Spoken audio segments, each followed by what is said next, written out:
All right, excellent afternoon to all those who are watching us across the states in Nigeria. Yes, it's the first edition in the month of October, and I'm glad to be here. And I want to use this opportunity to congratulate the entire team, of Real Talk with Kike on the 3rd year anniversary. Exactly, 2nd of October. Real Talk with Kike turned 3 years of real talk, deep conversations on her. It's been an eventful journey, guys. Different outbursts on interviews and real discussion with stakeholders and public personalities. Again, I say congratulations to our viewers as well and my fans out there. Quite a number of people have stayed loyal to the show and have also contributed to the Real Talk on social platforms, on air. I know I started Real Talk from radio, and it's been very awesome. It was a challenge, when it comes to conviction, to what I'm familiar with media. Yes, so I say thank you to everybody. So, and of course to my Real Talkers who came on board after when I was transitioning to TV. I have just one of them is our husband, so to speak, Marshall. Thank you for your contribution, to Lolo, to Auntie Efo, to Damilola Banire. You guys, I wouldn't have wished for other partners, so to speak, other co-hosts. It's been a wonderful journey, and the fact that having people come together where there are no outbursts, where there are no disrespect, is something that I truly appreciate among ourselves here. That's something that you don't see in most platforms, because you and I know what happens behind cameras, and I say I appreciate you guys. I could be some whatever sometimes, but that deep down I love you guys. Thank you. Thank you so much. I'd like to say on behalf of the entire team, co-hosts especially, present and past, Kike, I want to say that we love you too. I'm sure that Dami, Lolo, and even Auntie Efo, as they might be watching, would share the same sentiment and view with me. It's been wonderful, the experience of talking with the guests, the knowledge we garner, the adventure we experienced together. Your birthday was very memorable for it's your birthday month again. Yeah, I used to on the 23rd. Yes, so happy birthday in advance. Thank you. Congratulations on the RTWK show. Thank you. Many more years to come. Thank you. And of course, we are patriotic people. We are proudly Nigeria. Marshall actually was very thoughtful bringing this to the studio. Guys, that's why you have to be deliberate, be intentional about the kind of people you bring on board, when you're looking for people to partner with, especially when it comes to projects. It's not easy to have thoughtful people. Thank you, Marshall, for this thoughtful, what's it called? What do we call it now? It's muffler. Yes. Yeah. All right, guys, enough of all of that. It's Real Talk with Kike. And of course, I remain your convener, Kike Atanda-Owo. And I have the outsource, but you've heard from him. But quickly, let's just transition to On This Day in History segment, because On This Day in History segment was, was more or less like one of our, 62 years ago, actually, 62 years back, on this day, Prime Minister Sir Abubakar Tafawa Balewa led the Nigeria delegation to the United Nations General Assembly. And you know what, guys, let's check out what we have on this segment. Stay with us, we'll be right back.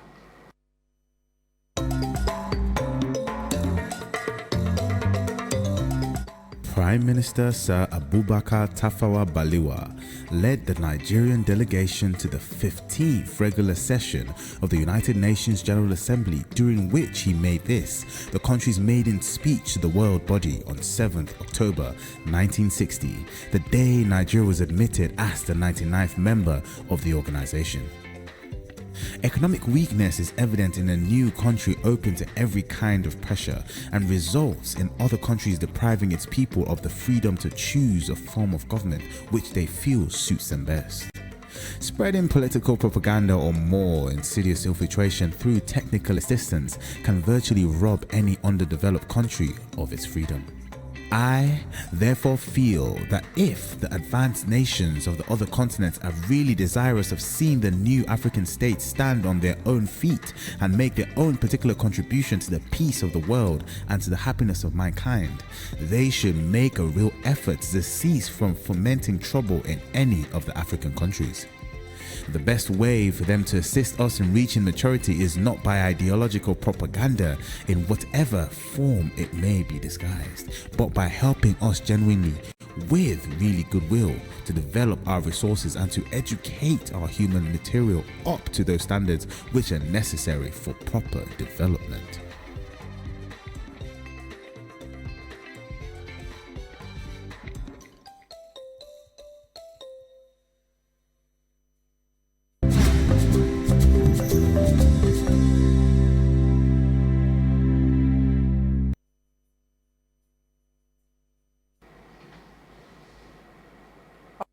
On this day in history segment, is exactly almost 62 years just as Nigeria, and as we have the flag on the table, we love Nigeria. Marshall, before we actually do justice to on this day in history segment, what is that one thing that you like about Nigeria being?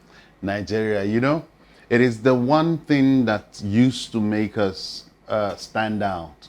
Which is? Above every other country. The fact that when I see you in the United States of America, Kike, we'll be speaking a strange language, that, even the vernacular, I won't see you in America and on the streets of America and I'll be speaking like an American. We're going to blast one who said we blast for what?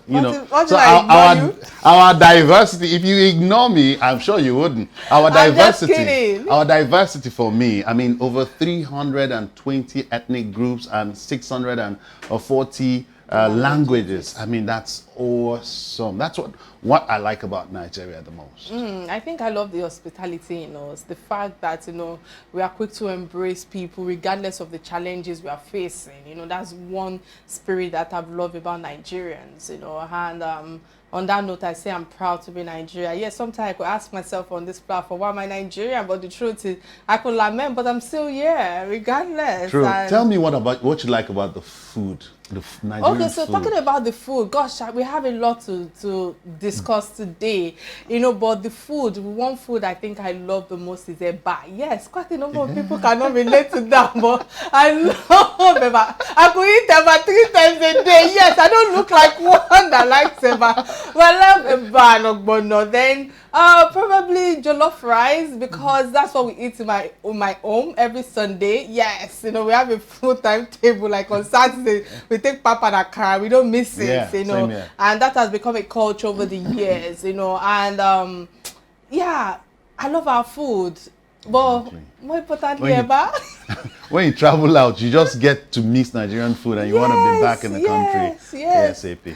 Yes, all right. Quickly, guys, let's just go. Okay, so on this day in history segment, what's your take on it before? Fantastic. I like the fact that Tafawa Balewa, at its first outing, stood up to the entire community of nations and looked them in the face to say, look, you guys have been constituting some kind of crisis in African countries, and we're not joining that committee or community for you to have such an influence in us. If you must have influence in us, it should be positive. I love the fact that he could look them in the face and make such a wonderful speech regarding how they should impact Nigeria as a nation. All right, fantastic submission. We've run out of time, but let's quickly get a quick message from our sponsors. Please stay with us. We'll be right back.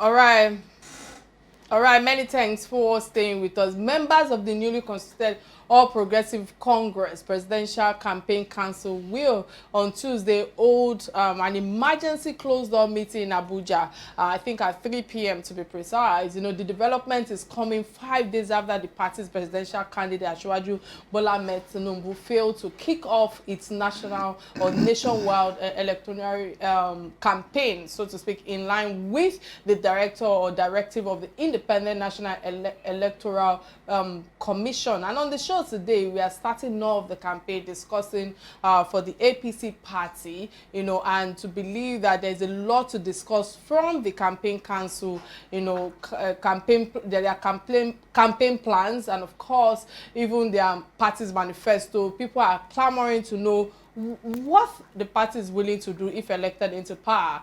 People want to begin to have a comparison of agenda and solution to some of the problems in our economies today, and of course within the parties. And we have our guest on the show today, Mr. Felix, who will be throwing a lot of light on what is being discussed. But let's get to see his profile. Stay with us. We'll be right back.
All right, many thanks for having you on the show today, Mr. Felix Morka. I hope I pronounced the last name perfectly. Yes. Oh, fantastic. It's a pleasure Great. to have you on the lunch show today. You know, let's just dive straight to the topic at hand. I would like you to address the disagreement rumor behind the letter saying that it's not written by Senator Adamu and all. If that is not the case, so to speak, you know, what are the deliberations of the party? However, there are obviously some internal issues, you know, with which have led the party to the postponement of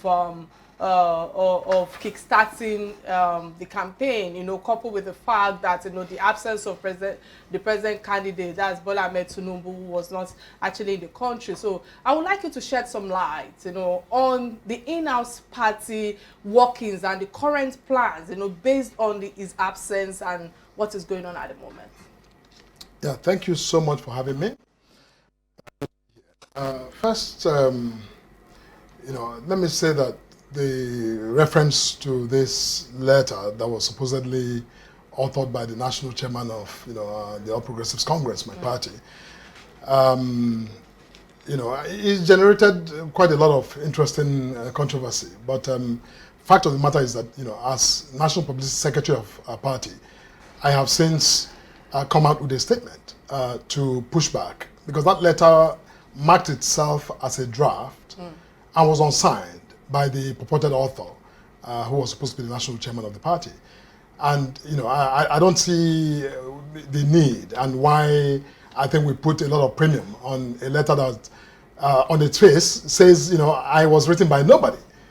So, you know, I think that the idea that there's some sort of massive tension between the party and the Presidential Campaign Council is completely overstated and overblown. Now, I say that, you know, very advisedly, because I'm the first to admit that we have a good problem, because that's what people characterize as such.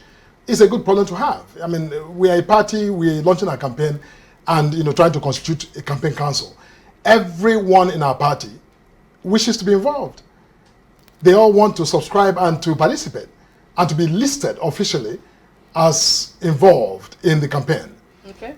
And, you know, being a large party that we are, over 40 million members, you can imagine that, you know, trying to, you know, produce a list of, you know, the campaign council fixed at a manageable number is not easy.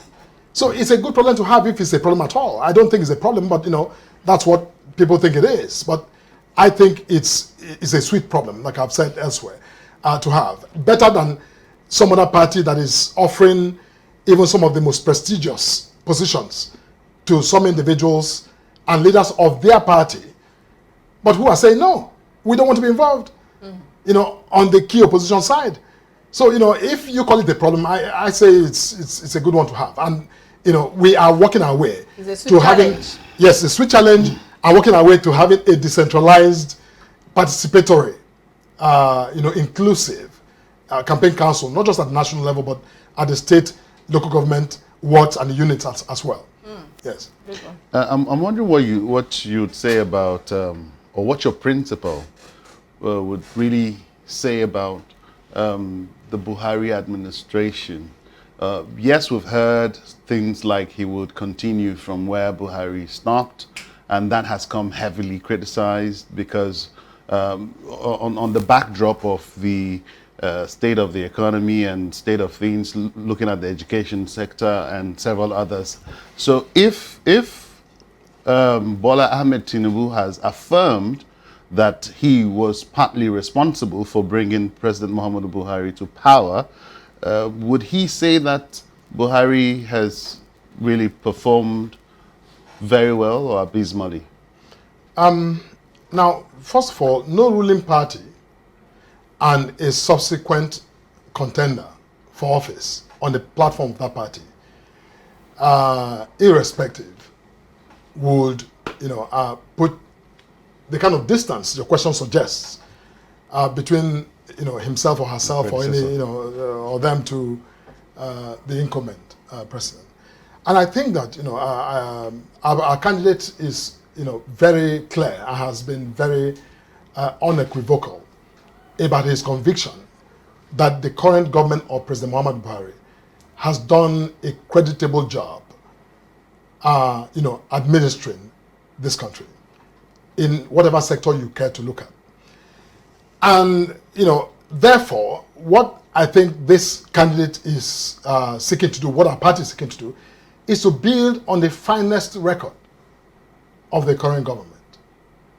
I think it would be just, very dismissive to suggest that this government has done, not enough for, an aspiring incoming candidate to build on. I think that the government has done a whole lot. And so, yes, the answer to your question is yes, that this candidate is convinced that there's a whole lot that has been done that he can build on, but there's a whole lot also that, has not been done to both his own assessment and by the assessment of, everyone that he's going to improve on, which is why he's asking for that mandate to lead the country in the next dispensation. Listening to you, sir, I want us to indulge Nigerians a little bit because I know that the absence of the presidential candidate, has raised questions for you and the party. And, why I want us to indulge Nigerians is the fact that, people are asking, when is he going to return to the country? Till date, he's not back into the country. And secondly is the fact that how do you want to change people's mindsets, reorientate their mindset about asking questions about fitness? I feel that it's been overflowed, if you ask me, rather than them asking for capacity and what is able to deliver for the Nigerian economy. How do you reorientate our people from shifting from fitness instead of capacity? Those who choose to make political capital out of, the health and fitness of a candidate will do so irrespective of what the candidate or the party, says or does. But I think that, Nigerians are very discerning people, and it is their call. It's not the call of those in the opposition who choose to manipulate every information to their advantage for some electoral calculation. Fact of the matter is that Nigerians deserve so much more from everyone, exactly, both from the party that I represent and from every other party. This is about their lives. It's about, their well-being and their right to aspire to the good life. And that you can't take from them. So we all, irrespective of party, owe a duty to our people to justify ourselves. Now, I think that putting the health of our candidate in question is simply just, nothing but, a cheap political, ploy. Because he's out of the country. Peter Obi has been out of the country as well for some time. Atiku Abubakar, is reputed to live in Dubai and travels quite frequently. That's normal. I don't make an issue of that. Asiwaju Bola Tinubu is also entitled, like a free citizen, to travel, even when he campaigns.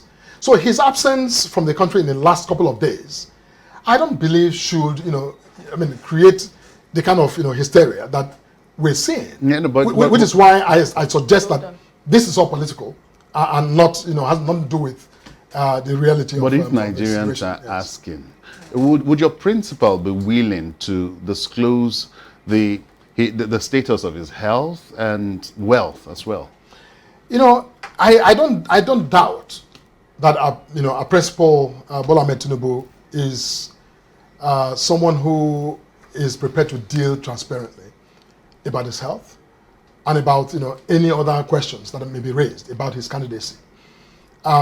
He knew that coming into the presidential run would trigger those questions. So I also want to assume that every other candidate of the parties have similarly given thought to this moment when people will be asking questions. I don't have a doubt about that. But I think that he is going to do that, and if he chooses to do that on his own schedule. It shouldn't be some adversarial process where it is, you are not well and I say I'm well. I must prove to you that I'm well. If you follow that model, then he has a right to actually just ignore, because if the Electoral Act requires him to do so, he will do so in compliance with the law. But I think that this magnifying this problem and making him this sort of very selective target of this question, I think it's absolutely, who says that the other candidates for that matter will meet a clean bill of health if eventually we have all the records before the public. All right, I hear you, sir. Still talking about this declaration, because I know Tinubu declared that his intention, he said, let me quote it, he said, my intention is clear and not in a religiosity manner. He said he intends to develop this country. He said he wants to bring prosperity to the country, Nigeria, and he has better qualification, better track record, better exposure, better vision, than any of his mates, so to speak. Those were his words, And I'm curious, I know that quite a lot of Nigerians, will want to ask this question, or would I say the question is in the lips of Nigerians on how does he want to bring prosperity in an economy that is constrained with so many challenges, sir. Can you help me throw some light to this? Economically, health-wise, education, nothing seems to be working right now. How does he want to, find solution to this challenge? First of all, I think a whole lot is working. A whole lot also needs to be revamped. Okay. Look, critique is not, you can critique and affirm simultaneously. Critique is not to simply say nothing is working. When you say nothing is working, you are saying nothing is working. I came here today, and my presence in your studio shows something is working. If nothing is really working, I won't be here. You won't be here. Something is working on your topic. Absolutely. you won't be here either.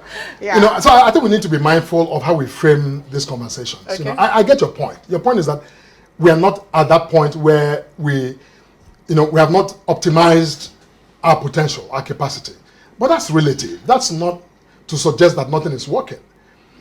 People get sick in this country and they go to hospital and they actually get better. We all get sick once in a while and we get better. We're not dying because you get sick. I don't have too many friends who have just died because they got sick. Meaning that there's something about our hospitals and our doctors that are still, trying to help our country. The economy as well. We must recognize where we are, in the world today. The economy of every country of the world, including our own dear country, is challenged. The United States of America, the British, government, just recently in the last couple of days, reversed themselves on a tax cut that they had, promised, because of the potential impact of that on that economy. Because once they made that announcement, a lot of people began to divest from the United Kingdom. Yeah. And the government was forced to, completely, backtrack on that issue. Meaning that what we're discussing about the economy of this country is not in a silo. We are an integral part of the global economy. And so the pressure we are facing the world is facing as well. We went through COVID shutdown with every other country in the world. Now, I am not making excuses. Our inflationary pressure is high, admittedly. It shouldn't be that high. But guess what? The United States is also dealing with double digits inflation. Who would have thought? At the time that the George Bush's and the Obama's campaign for presidency in that country, who would have thought that anyone would stand before Americans to explain how the country got into a double-digit inflation? Back then, 4%, 5% inflation was considered to be too high for any government to endure. But today, we're talking double digits. Look, all I'm saying is that there's a whole lot that needs to be done by this government and by any incoming government, including the government of Asiwaju, assuming he gets elected into office. What I'm saying is that this government, yes, is going to build on the finest record of our country. And Bola Ahmed Asiwaju has already stated his own vision, articulated a vision for his government. And I just take that. He says that, that he envisions a nation that is transformed into greatness, the pride of Africa, a role model for all black people worldwide, and respected amongst other countries. And he's laid out quite a number of innovative, powerful, areas of focus for his government in the event that he's elected, to drive, the economy, from the economy to issues of, education, oil and gas, infrastructure development, and the rest of it. Oh. To bring some level of innovation. This is a man who has been charged with executive responsibility in the state where we're sitting today, in Lagos State. I lived in Lagos back in the day before Asiwaju came. And I still live in Lagos today after that whole generation of reform that this individual has initiated in Lagos. And you know what, if you want to compare, it's night and day. Today is a better day than it was back then, before his emergence.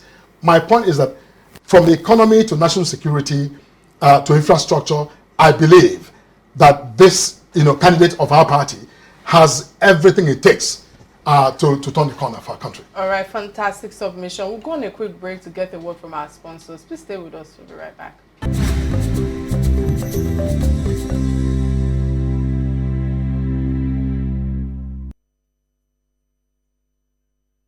All right, many thanks for staying with us. In case you just joined today's show, today's conversation is about the campaign kickoff and, of course, the APC manifesto. And we have been discussing the development and the recent campaign news trailing the ruling party APC, and, of course, the areas of contention for where Nigerians are asking quite a number of questions in the absence of the presidential candidate, Bola Tinubu, amongst many other things, And we have been doing this with our esteemed guest, Mr. Felix Morka, who is the National Secretary of the All Progressive Congress Party, APC. And I must say, this is the time for me to open our phone lines.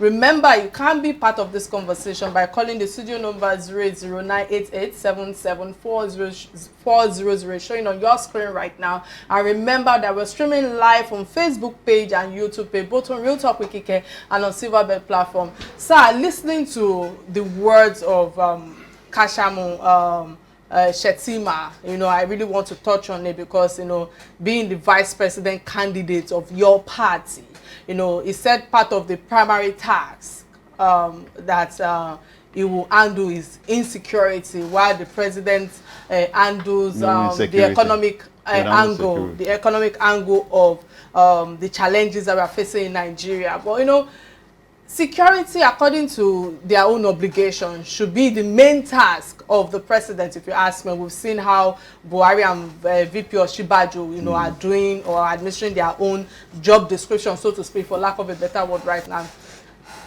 You may want to, clarify that statement of APC as an aspirant, that's Shettima. What you think regarding that?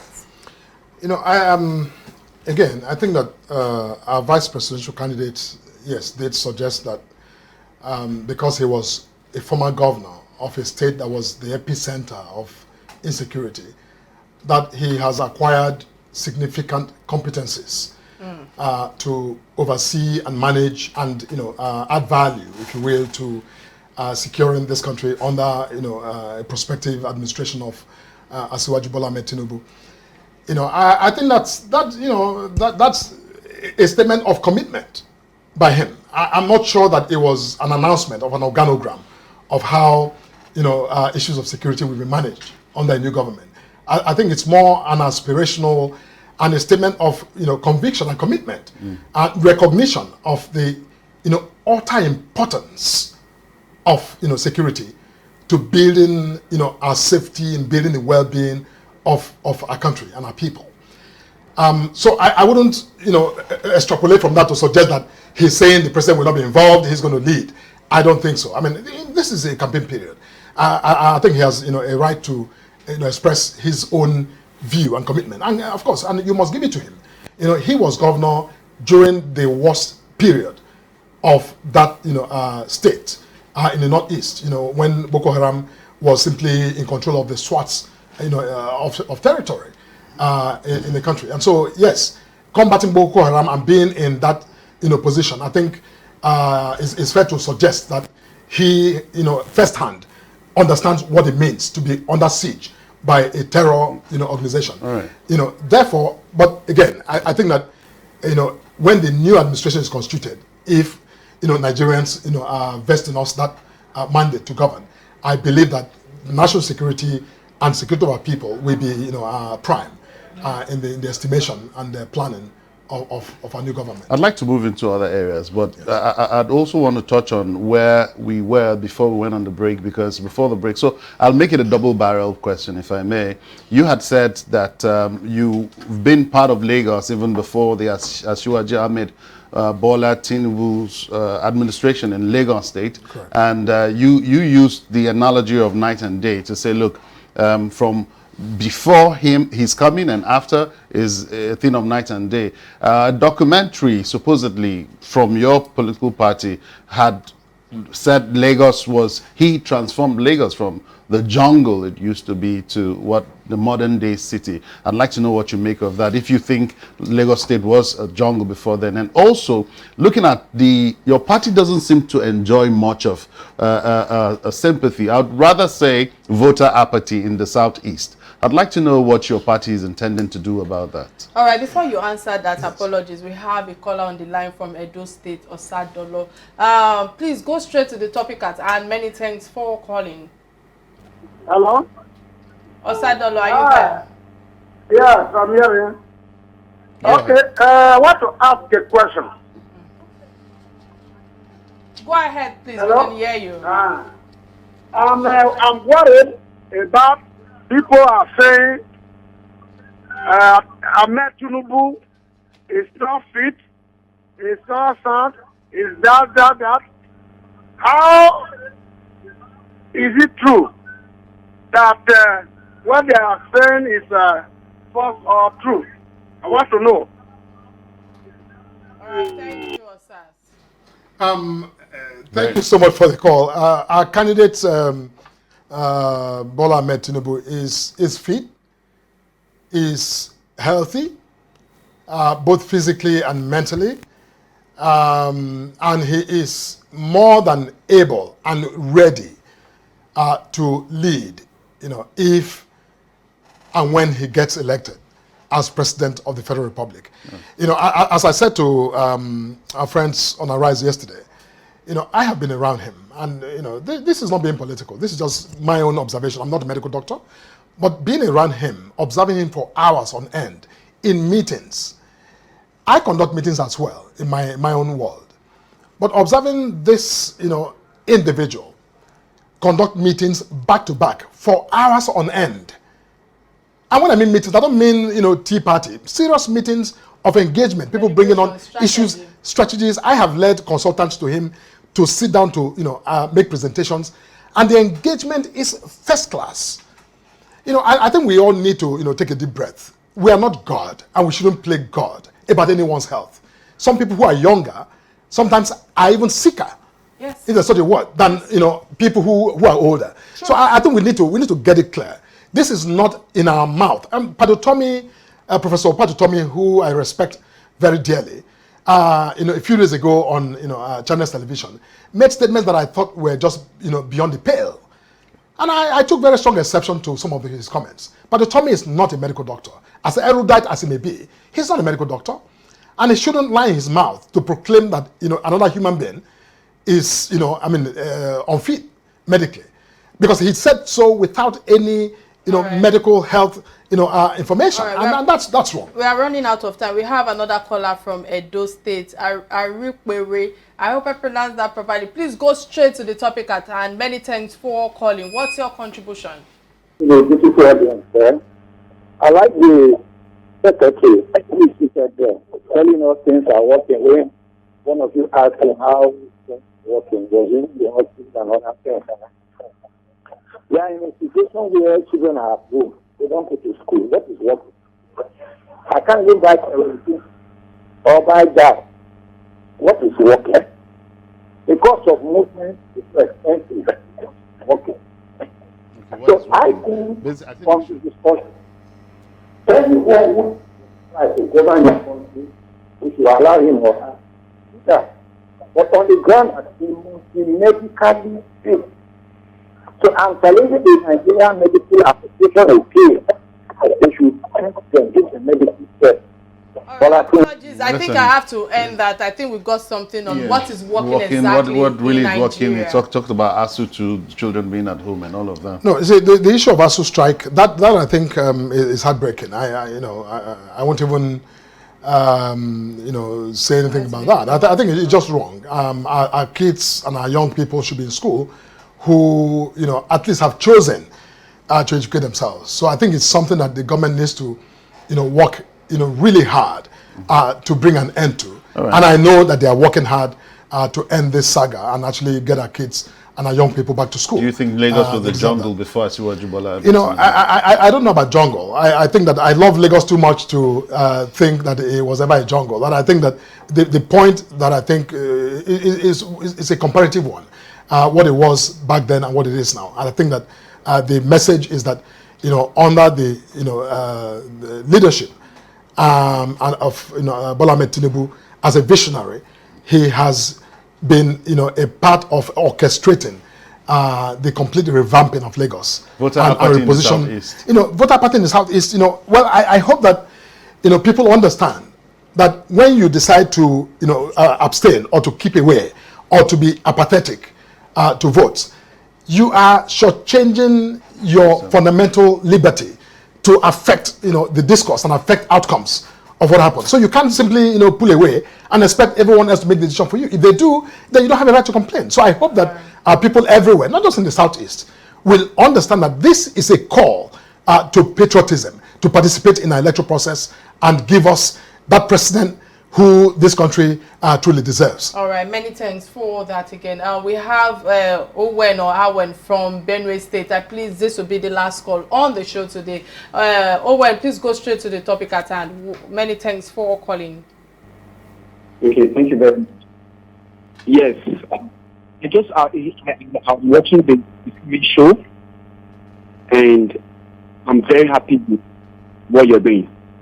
Please, I just want to go straight to the point. He was saying something about we were playing God, asking some certain questions, mostly things like that. I know that he can manipulate us and he's very to this person.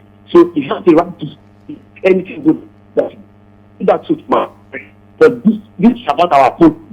What is his plan concerning the country? It's not about him being a politician and all that. What is his plan? What does he do to ensure that we have security, we cover men and all right, Owen, many thanks for your contribution. I think what is asking about the agenda, is just bringing out my next question to you. So let me help him elaborate on it, because I want to talk about the manifesto. You may want to say that in due time we will know, but for instance, I want to use Atiku Abubakar, the PDP presidential aspirant right now, who has mentioned his 5-point agenda, and he has said that within the first 100 days in office of his administration that he will create an economic stimulus fund with an initial investment capacity, you know, of US about $10,000 or so, you know, 10,000 billion, so to billion dollars, you know, to, you know, is it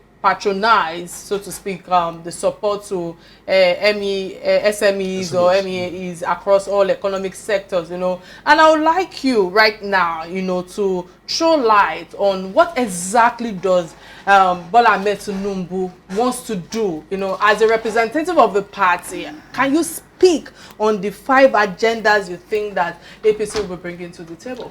You know, there's a whole lot. Now, keep in mind that our official flag off, you know, is still pending, and hopefully in the coming days that will happen, where our candidate will lay out his economic, you know, blueprint and lay out his plans and his programs. But what I can tell you is that, you know, and I think that was actually where we started. I did suggest that this candidate has marshaled, you know, enormous and far-reaching comprehensive programs of economic, you know, reform for this country, to build, you know, to rebuild, if you will, you know, our industrial base in 6 geopolitical zones, and get the economy moving, create jobs, and actually, you know, build on what has been done and optimize, you know, economic potential of this country. Now, the details of that will be part of the unveiling, if you will, of the manifesto, which the candidate will undertake in the coming days. But make no mistake, this individual, who is our candidate, was, you know, not just a visionary, but a doer in Lagos State. None of the candidates, Peter Obi in Anambra State, didn't do anything that was noteworthy in the economy of that state. I say that without a fear of contradiction. Yes, I mean, if you want us to have a conversation, we can actually have a conversation. You know, I mean, that was a state where, you know, I couldn't, as a traveler. You mean he didn't do anything that was noteworthy? What I mean is nothing of the scale, you know, of what Asiwaju did in Lagos in terms of laying out the vision. I'm not just talking about the acts, you know, brick and mortar kind of development. I'm talking about just laying down a vision and a plan that subsequent governments have, you know, built upon. That, I think, is how leadership is done. It's not about 4 years.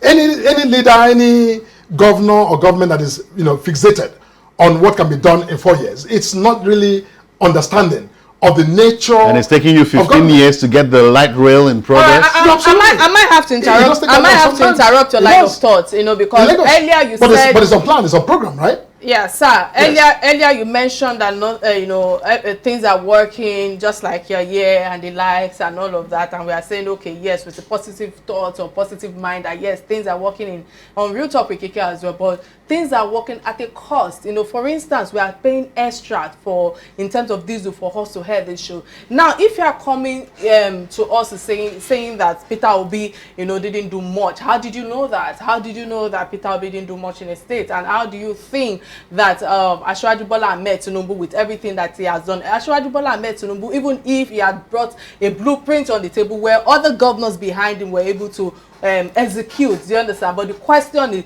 they are people who I can say that have added value to, and they have the mindset to actioning things, to how will I put this now, you know, making sure that, you know, those plans come to power or are implemented. You know, I want you to quickly throw light on this in 1 minute because we have no time right now. No, absolutely. See, look, when you're a leader, succession plan is part of the genius of leadership. Your ability to, you know, oversee a system that actually, you know, picks and builds capacity in people who succeed government.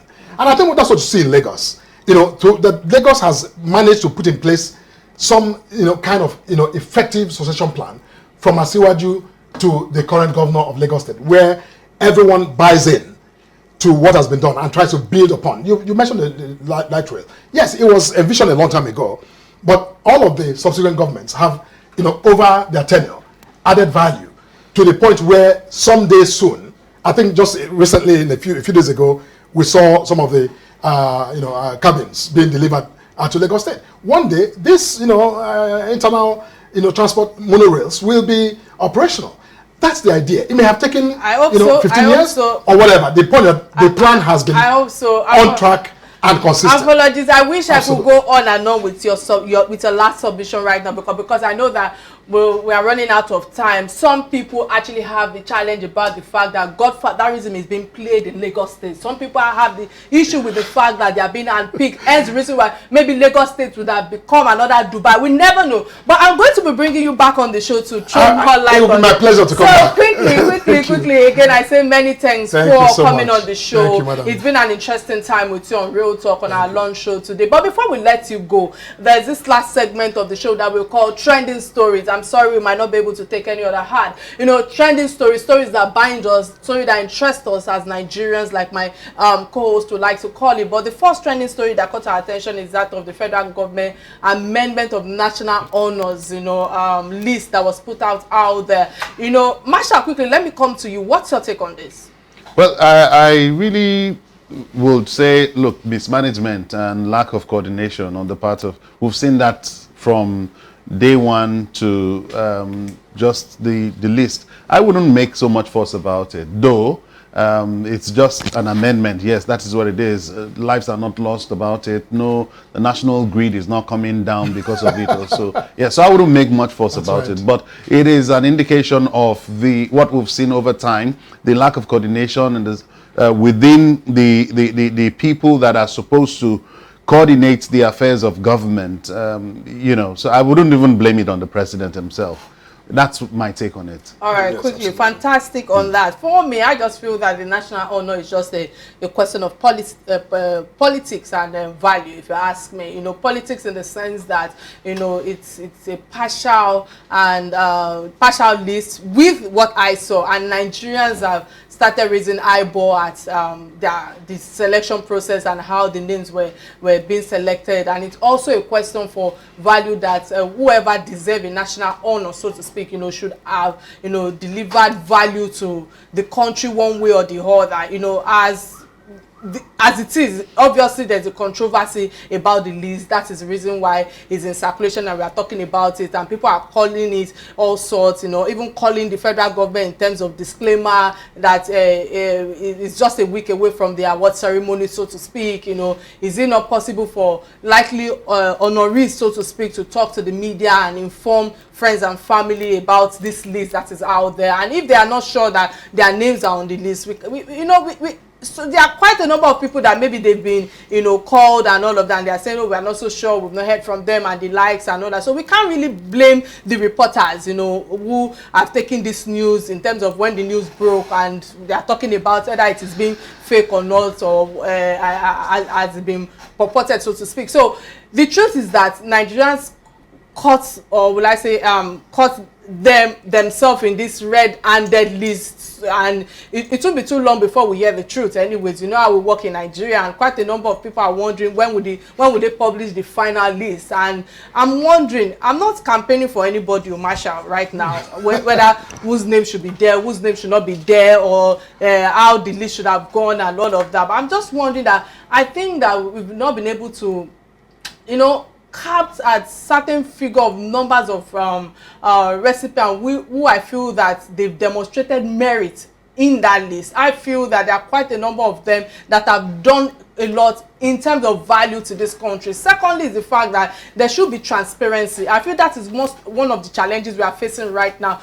Transparency and fairness is a criteria for me that I feel that have not been used in terms of confirming all these honors, so to speak, because this way there seems to be a lot of eyebrow raised, and it now seems as if they've now limited the value into a chieftaincy title and the likes and all of that. It's just unfortunate that we are going through that. Quickly, what's your take on this? We're talking about national honors. This is honors that is given at the discretion of the president. Donald Trump, when he gave out a lot of those honors, it was also controversial because, you can't second guess discretion. When the law gives discretion to do something, it's discretion. If the law wanted this to be, certifiable by the National Assembly, gazetted by it would have been done, by the National Assembly or by some other, supervisory agency or government. So I think that, you're right. I agree with you that we can't really think or make, a big deal out of it. I think that if, my name was involved as well, I'd probably be smiling, in a way. All right, many thanks for that. Not, the second trending story that caught our attention is that of the attack on celebrities at APC Women rally. Marshal, again, I'm coming to you before I come to our guest. What's your take on this? It was quite unfortunate. INEC had come out at the break of the launch of the campaign season, and they had said, look, they had charged political parties to say keep the campaigns and the electioneering very objective, void of abusive words and attack on celebrities or politicians or political parties, to have some, whether P2B supporters or opposition, APC oppositionists, for lack of a better word, attack or call out people like Joke Silva was quite unacceptable. I'm not a fan of the APC, but I'm a fan of truth and justice and equity, and I do not see anything equitable about what these guys, did attacking these people. It's highly condemnable, and I come against it. Fantastic submission, Marshall. I want to start by saying that we are in Nigeria and everyone has the right to freedom of rights and expression. Absolutely nothing wrong in those celebrities. Joke Silva, we have the likes of Folake Daramola, we have the likes of Mr. Jollof, I think that's his social media handle, and their colleagues, exercising their fundamental human rights, as Nigerians. And Nigerians need to stop attacking people when they make their own choices. The fact that we are celebrities or they are celebrities doesn't cut them short from being human beings, being entitled to their votes. And for me, it's not what it's not just about we even attacking them. This is what I feel that we've been advocating all along in terms of inclusion, in terms of inclusivity for women. Women should come out. Women should understand the role that they have playing, that there's power in their hands. And I think what people should focus on is the choice, and we are making them to feel like they are doing something wrong. It's about the choice of who we are bringing in power or into leadership in 2023, and women have been long used as a tool, when it comes to political campaigns. So when you see educated people, exposed people, elites come out, and yet they are actually throwing them under the bus, I wonder what is wrong with us as people. They must be interested from the beginning to the end, and I think that it is right for them that during campaign period they are involved until the end, and they are not being used as pawn by politicians, to get into power and being abandoned when they get into power. So women are more than that. I am more than that. When I'm ready to come out to say, okay, this is who I'm voting for, I will be at the forefront as well to cast my vote. There must be accountability from the onset to give our votes, and also to think that, imperatively we must be focused right now, especially we are just 4 or 5 months away from campaign. I don't know if you can give submission on this in 1 minute. No, absolutely. On the election, look, please. You've said it, and put it very accurately, which is that, as individuals, we all have, our constitutional liberty to choose who we support and how we support them. If we're going to stand in the street and clap, as long as we're not hurting anyone and abridging or breaching somebody else's right, that is okay. And I think that this is where we need to moderate our own support for whoever we support. And we shouldn't let that mislead us into, egregious misconduct that will offend even the law. All right, as fantastic. It is. I think that we should all respect each other. All right, many thanks again for contributing to our last segment of the show, and of course for honoring our invite on today's lunch show, Real Talk with Kike. Indeed, it has been an awesome show, courtesy our resourceful guest, the National Secretary of the APC, or National Secretary of APC, yes, Mr. Felix Morka. Yeah, many thanks again for being on the show. And of course, my co-host, the one who keeps it real with me. Many thanks for keeping it real. I guess we have to go now. Bye now. My name is Mr. Thank you. Thanks for having me. Bye. Appreciate it.